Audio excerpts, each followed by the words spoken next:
So imagine you're like 20 hours into learning a new language. Oh, yeah. The hardest part. Right. Or you're trying to pick up the guitar, or maybe you're just wrestling with some totally unfamiliar software at work, You're staring at the screen. staring at the screen, and you feel utterly, just hopelessly incompetent. It's the worst feeling. You get that literal hot flash of frustration in your chest, and your inner voice is just screaming at you to close the laptop, put down the guitar, and just quit. Yeah, I mean, it's a completely universal human experience. Yeah. That overwhelming urge to just walk away the second we feel foolish. Right. But what if I told you that exact feeling of intense, agonizing frustration isn't a sign that you should stop?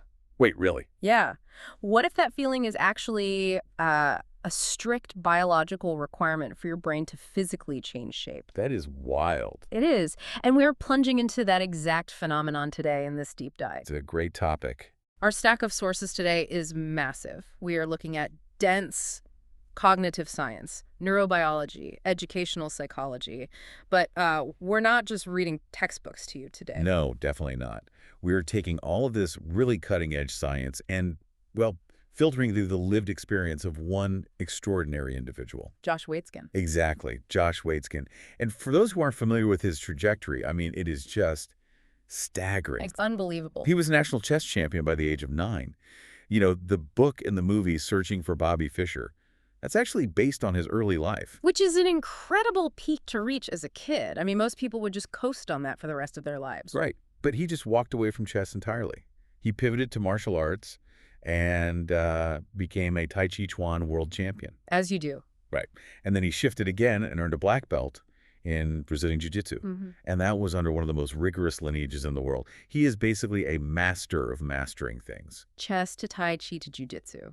The intellectual to the internal to the intensely physical. Yet on the surface, those disciplines share zero DNA. But Waitzkin found the underlying current.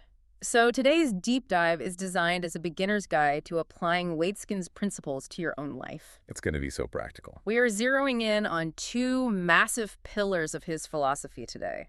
First, cultivating an unbreakable mindset for dealing with failure. Crucial. And second, building a flawless foundation for absolutely any new skill you want to acquire. And, you know, to really understand his approach, you have to understand his end goal. Okay, what do you mean? Well, Waitzkin isn't out here collecting belts and trophies just to put them on a shelf. He views learning as a vehicle. A vehicle for what? For what he calls unobstructed self-expression. Oh, I like that. Unobstructed self-expression. Yeah. He wants you to learn a skill so deeply, so fundamentally, that the skill itself basically becomes invisible. Like it's just second nature. Exactly. It just becomes a transparent medium for you to express the core of who you are into the world. I really love that framing. But, to reach that state of totally unobstructed expression, we kind of have to wade through the swamp first. Oh, definitely. The messy part. We have to talk about the part of learning that is just humiliating. Because there's this very specific point where almost everyone quits. Right. And it happens right when they are on the verge of an actual breakthrough. Yeah, and Waitzkin breaks this down through the lens of the 4 stages of learning. So everyone starts at stage 1, which is unconscious incompetence. That's the blissful ignorance phase, right? Exactly. You don't even know enough about the skill to realize how terrible you actually are at it. It's the honeymoon phase. Everything is fun and easy. But that fades fast. And then you slam headfirst into stage 2, which is conscious incompetence. Ah, right. The phase where you are just painfully aware of every single mistake you're making. Yeah.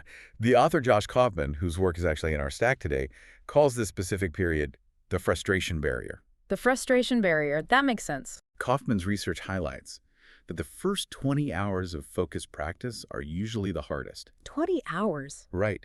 And it's critical to realize that the barrier isn't intellectual. It's not that the chess move or the guitar chord is impossible for your brain to process. So what is it?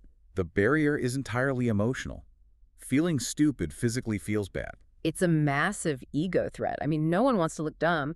And Waitzkin has this really incredible real-world observation about how our ego literally stunts our physical ability to learn. Oh, the e-foil story. Yes. So recently, he spent a lot of time learning how to e-foil. And for anyone who hasn't seen one, an e-foil is basically an electric surfboard with a hydrofoil fin underneath. They look so cool. Right. When you get enough speed, the board lifts completely out of the water, and you are essentially flying above the surface. But it's notoriously difficult to balance on, right? You're moving fast, hovering over choppy water, and falling is practically guaranteed. Oh, totally guaranteed. So Waitskin was out there learning, and he noticed this bizarre pattern among the other beginners on the water. What were they doing? Almost none of them were wearing helmets. Which is objectively reckless. I mean, hitting the water at those speeds or hitting the carbon fiber board itself, that is super dangerous. It's totally reckless. But Waitskin observed why they were doing it. Why? They were all hyper-aware that they were being filmed. They wanted to look cool for their Instagram stories. Oh, wow. Of course. Yeah. A bulky helmet ruins the whole aesthetic of effortlessly flying over the water. But here is the massive consequence of that vanity. Right. Because they weren't wearing helmets, their brains subconsciously knew they were in real danger. Oh, that's fascinating. So they completely refused to try any of the difficult, aggressive maneuvers. They wouldn't lean into the sharp turns. They wouldn't test the limits of the board. They just confined themselves entirely to what they already knew they could survive. Exactly. That prioritized looking competent over actually expanding their capacity. They stayed totally inside their comfort zones just to protect their ego. I mean, the desire to look good on camera literally prevented them from experiencing the necessary failures required to master the e-foil. They just guarantee their own mediocrity. They did. And, we all do a version of this. We try to skip the embarrassment.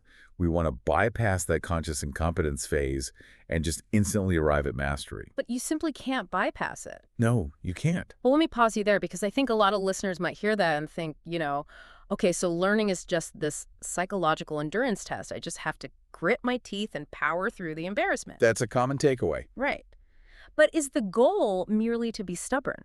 Or is there an actual functional biological reason that we have to make a fool of ourselves to get better? It is entirely biological. Really? Yes. And the neurobiology sources in our stack paint this fascinating picture of what is actually happening in your head when you fail.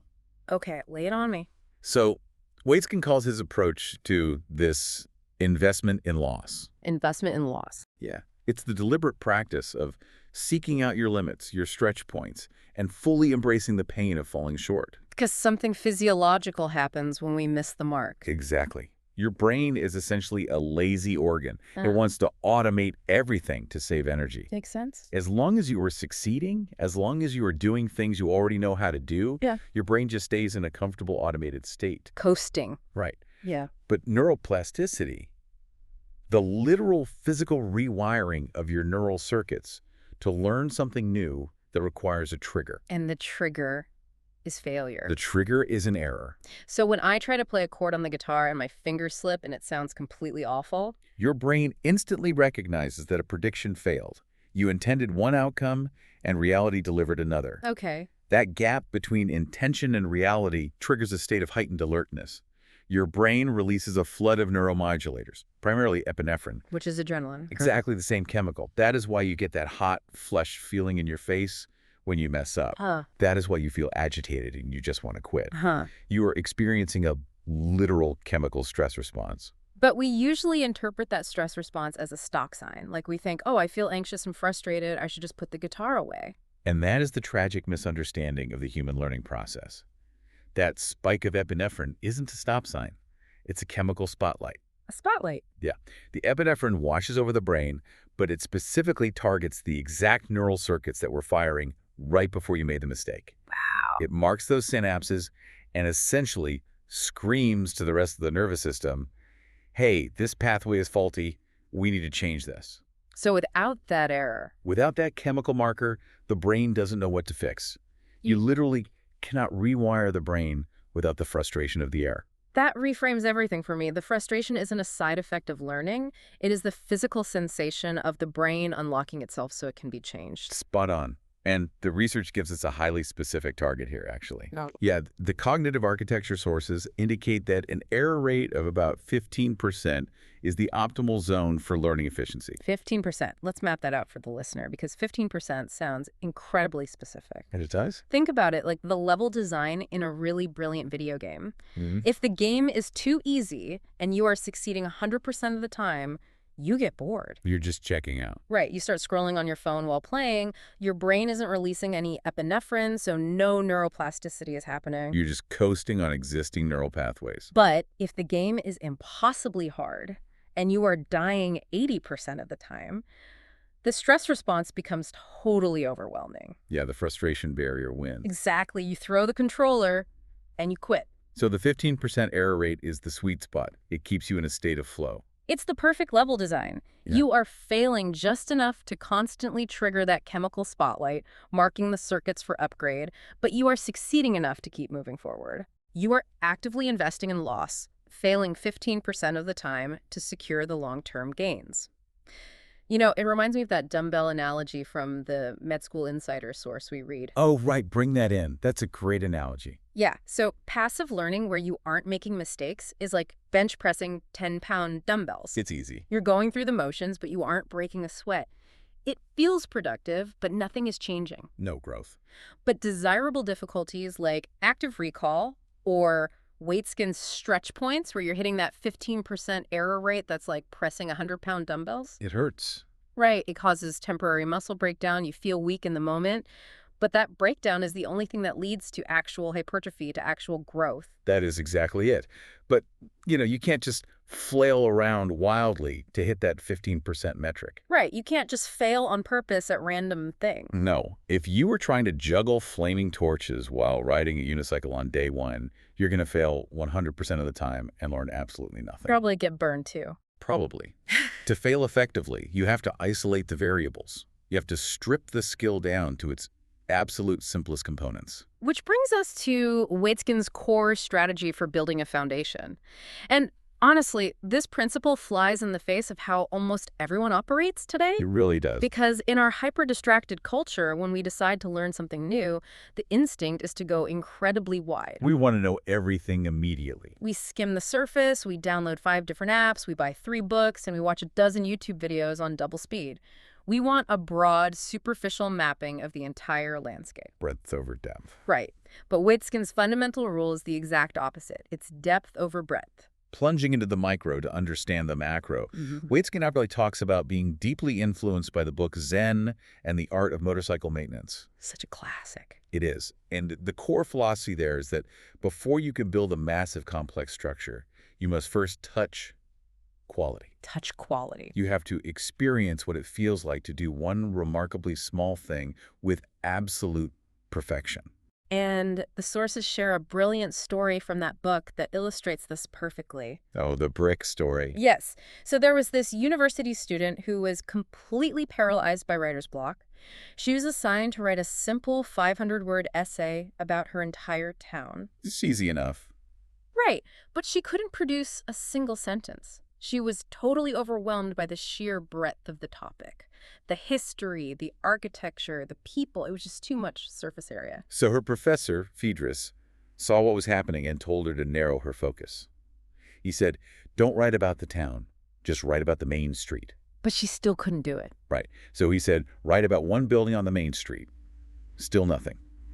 Finally, he looked at her and said, narrow it down to the upper left-hand brick of the opera house. Just one brick. Just one brick. And by forcing her to plunge into the micro details of that single brick, the overwhelming block vanished. That's amazing. She started writing about the texture of the clay, the mortar around it, the way the light hit it. She effortlessly wrote 20 pages. I love that story.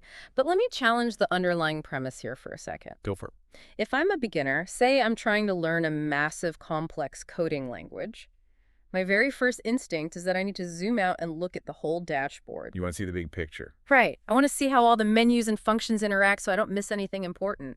If I just spend a week staring at one brick, like one single line of code, aren't I just wasting time? It feels like it, yeah. How does hyper-focusing on a micro detail mathematically help me learn a giant system faster? It's a totally valid concern. And to answer it, we have to look at how human memory actually stores complex information. Okay. The science behind this involves a concept called chunking. Chunking. Yeah. A chunk is a compact, internalized package of information that your brain binds together through deep, intuitive understanding. So how does that relate to going wide versus deep? Well, when you go wide and skim the surface of that coding language, you're just holding a bunch of loose, disconnected facts in your working memory. It's like holding a handful of dry sand. It just slips right through your fingers. Perfect analogy. But when you isolate that one brick, when you spend the time to deeply internalize one core function of the code until you understand it flawlessly, you form a solid chunk. It binds together. Exactly. And once that chunk is forged in your brain, something incredibly powerful happens in your unconscious mind. This is where the different modes of thinking come in, right, from the sources. Yes. Your brain operates in two primary modes, the focus mode and the diffuse mode. Okay, break this down. The focus mode is when you're staring at the screen, concentrating hard. It's like a tight flashlight beam. Yeah. But the diffuse mode is the broad, ambient background processing your brain does when you step away. Like when you take a shower or walk the dog. Exactly. That's why shower thoughts are a real thing. I have my best ideas in the shower. We all do. But the diffuse mode can only make brilliant connections if you've given it solid chunks to work with. Oh, I see. Because you took the time to master that one single brick of code, your diffuse mode can start making thematic connections to the rest of the software in the background. Without you even trying. Right. The underlying logic of that one brick happens to be the same logic that runs the entire program. You end up learning the whole system vastly faster because you let your unconscious mind map the macro connections based on your total mastery of the micro. You touch quality once, and it acts like a seed crystal for everything else. Exactly. Okay, so once you have internalized that perfect brick, Waitzkin has a concept for the next phase of mastery, which he calls making smaller circles. Smaller circles. Yeah, you touch the essence of a technique, you feel that quality, and then you incrementally condense the external movement while keeping the internal potency exactly the same. And the quintessential example Waitzkin uses for this is Bruce Lee. Oh, the one-inch punch. Right, his legendary one-inch punch. If you watch a novice martial artist try to throw a powerful punch, they need a massive wind-up. They really do. They have to pull their arm way back, or twist their whole body. They need a very large physical circle to generate force. It's telegraphed, it's slow, and honestly, it's sloppy. But Bruce Lee had internalized the body mechanics so deeply, he had touched quality so profoundly, that he could strip away all that wasted external movement. He didn't need the wind-up. He could deliver the exact same devastating kinetic power from just 1 inch away from his target. He made the physical circle incredibly small, but the impact remained identical. You know, as I was going through the stack of sources, I realized that making a smaller circle isn't just about physical movement. No. No, it is a mental principle, too.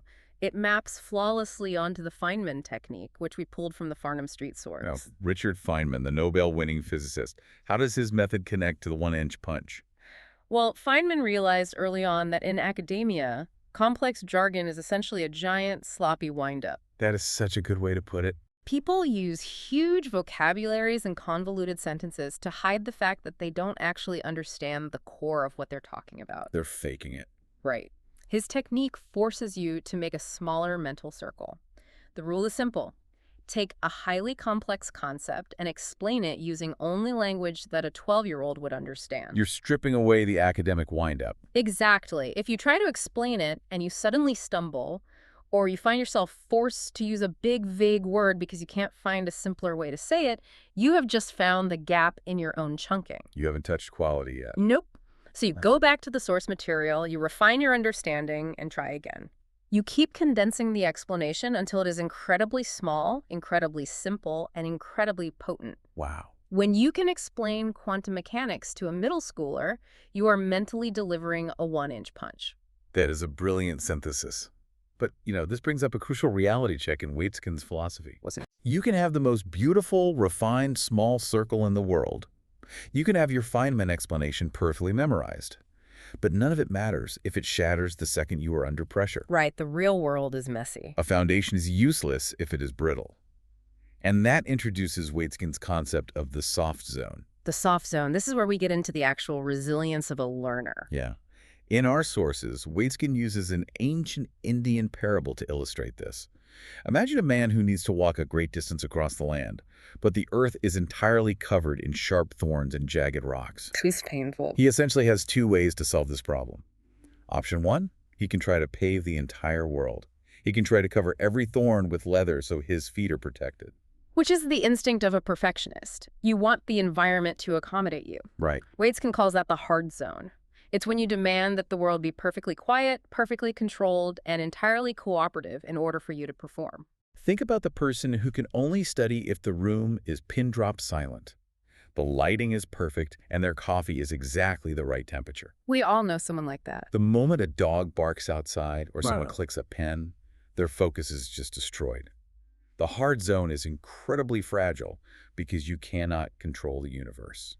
So what is option 2 for the man in the parable? Option 2 is that he simply makes a pair of sandals. Ah, the internal solution? Yes. The sandals are the soft zone.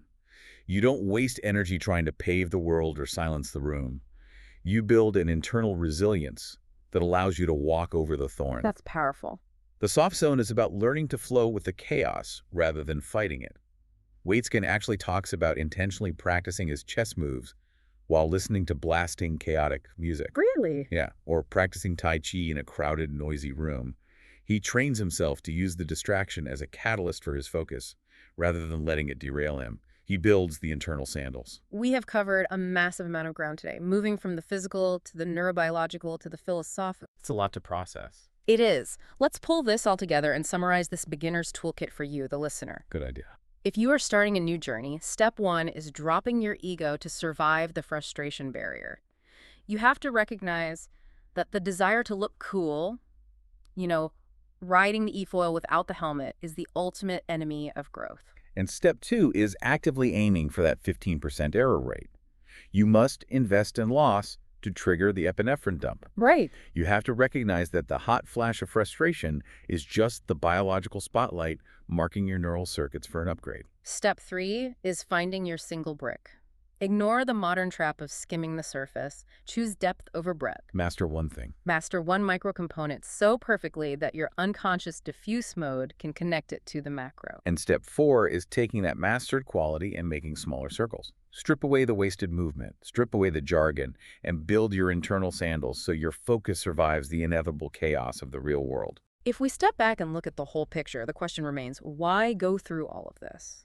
Why subject yourself to the pain of failure and the rigorous discipline of mastering one brick? It's a fair question. Waitzkin reminds us that the goal of learning isn't just to pass a test or build a resume. The true purpose is to move toward completely unobstructed self-expression. Yeah. It is about removing every barrier between the essence of who you are and what you create. When you no longer have to think about the grammar of the language or the placement of your fingers on the fretboard, you are finally free to just speak. You are free to just play the music. It is a profound goal. It really is. Yeah. But I want to leave you with one final practical exercise pulled directly from Waitzkin's daily routines for you to ponder on your own. Oh, the journaling prompt. Yes. Waitzkin believes that your ultimate teacher isn't a guru sitting on a mountain somewhere. Your ultimate teacher is yourself 20 years in the future. The version of you who has survived the frustration, built the foundation, and truly understands your unique path. So, tonight, I invite you to imagine that future self. Imagine the clarity and the capability that person possesses. And as you are ending your day, take out a journal and write down Waitzkin's absolute favorite daily prompt. Ask yourself. Ask yourself, what is the most important question in what I'm doing right now? Write it down. Close the journal and just let your diffuse mode work on it while you sleep. Let your brain make those hidden connections in the dark, because when you wake up, you might just find that the foundation has settled, the chaos is quieted, and your next step forward is beautifully, perfectly clear.